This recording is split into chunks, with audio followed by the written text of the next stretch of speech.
Tell us why. Cave Rock? Yeah. Tell us why this guy. Why is he so fast? Why is he so fast and as good as he's been Because so he's far? probably, his sire is one of the fastest horses I ever trained, the best horse, greatest horse I ever trained, and he's had God-given talent of speed, and he gets it from both sides of the family, and he's powerful. He's very mature. If you look at him, I have two horses, National Treasure, who's still, he's very talented too, but he hasn't really filled that into his frame. But I think Cave Rock is a very mature. He's got looks like a 3-year-old. He's just one of those horses that just really came around quickly. And for the way he's bred, he's not supposed to run till later on, but he just came around quickly. So he's powerful. He's quick. He's fast, and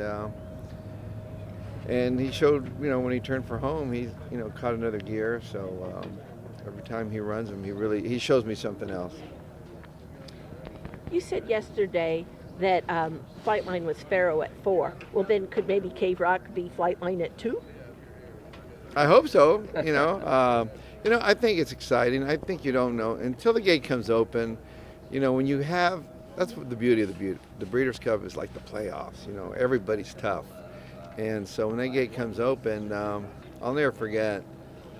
I had Officer in the Juvenile in New York, and I thought there was just no way, the way he'd been running, they could beat him. And a little horse called Johannesburg just made him look, just destroyed him, So, that can happen. There's these horses, you just don't know. There might be a horse out there that's, he's going to shine. And so hopefully they've all shipped well. They're all doing well. I haven't seen anything that would make me think that any of my horses would run their race, but you just never know till that gate comes open. How does he compare with some of the other tremendous 2-year-olds that you've had? Well, I think Corniche, he was tremendous. I knew Corniche going up there, and he drew the 12 hole. It just, I couldn't sleep because of that. I was worried about that, but Mike Smith told me, don't worry about it.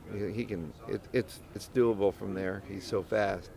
And he was just, from the word go, he was just gone and went around there and held everybody off. So, the good ones, if they get the trip, the good ones, they don't get beat. How about talk about Taiba today? Taiba. How are your horses training to? What they look like on the track? Great. I mean, they all look good. The track is in fantastic shape. Really, I like the way they have it set up. They got that little rain, I think, helped it out.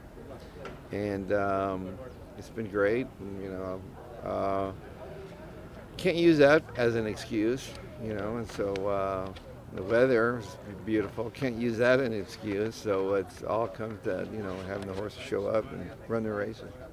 How about the inside post? He hates being on the inside, doesn't he? Who's that now? Taiba. Taiba, once they draw the post, I don't really worry about it because you can't change it. So I think if he would have been, he breaks well, and then he ends up, they run away from him a little bit. And I think Mike's got him figured out now that, he's going to save ground. If he would have been on the outside, he would have ended up being probably wide around the first turns or whatever. I don't know. You just don't know with him. Taiba is sort of difficult horse.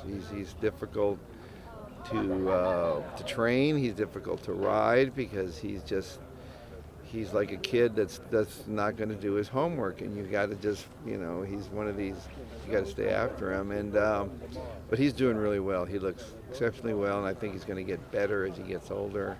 I hope he's like a sire gun runner.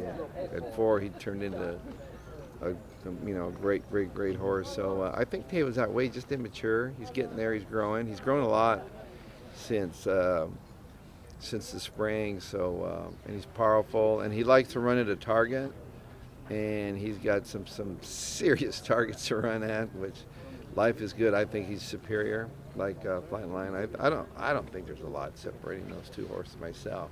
I think because I had Life is Good, and I know how good he is. So I think there's some nice horses in there. I mean, you've got Olympia on his best day. Hot Rod Charlie's going to be right there. I mean, there's some really. I think it's a really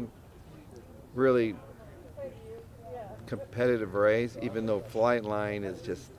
He's just been so brilliant, and you can't take that away. I know a lot of people you try to knock him, you try to find well, he hasn't beaten anything, because nothing gets near him, you know. So I know what people feel like when they ran against Faro and Justify and Arrogate, you know. Now I know the feeling, you know. That's just, you know, let's just hope.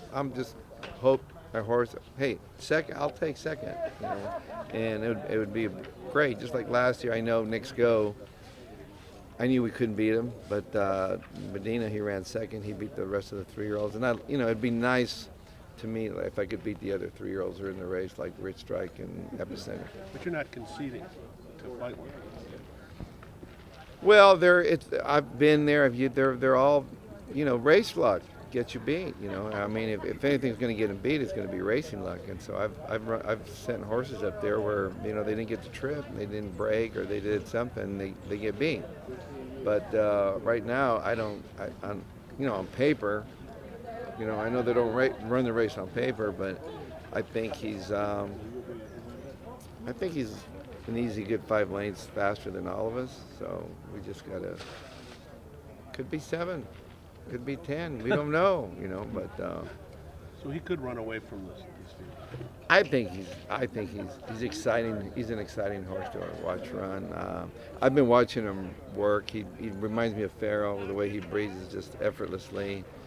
He just cruises around there. It's sort of fun watching a great horse train like him. You know, even though he hasn't had that many starts, but I just give him the utmost respect, because, you know, I know what greatness looks like, and believe me, he is great.